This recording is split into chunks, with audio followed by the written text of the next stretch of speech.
And then people keep it, and then they look at it, and they can remember that dream when they're worried about, joyful bees is, a lot of us are worried about the bees. I have a bee tattoo.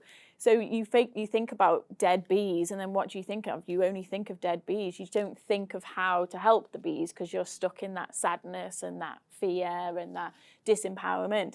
So I was like, you do a dream, and then you don't give it to a politician or put it as street art. You keep this one because you've been visualizing. The craft of thought questions in it say, whatever your dream is, what does it smell like? What does it look like? What does it sound like? You sit with your little cloud before you stitch it and go, okay, I can imagine joyful bees now.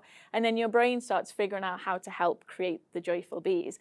And what I wanted this one was, and some of the projects, is for you to keep it at home or in your office, but mostly at home, and put it somewhere that you just see daily or regularly, like our footprint kit as well. You keep that.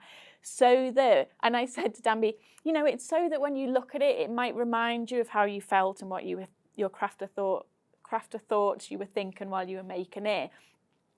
And that's the hope with it, and it keeps you motivated. And you were like, oh yeah, it's like a memory device or a landmark or whatever you called it. Mental landmark. Mental landmark. And I was like, that helps you. Is that a thing? Yeah, it's a thing. It helps you with the mental time travel, because whenever, when you're traveling in just physical spaces, having a good landmark helps you navigate.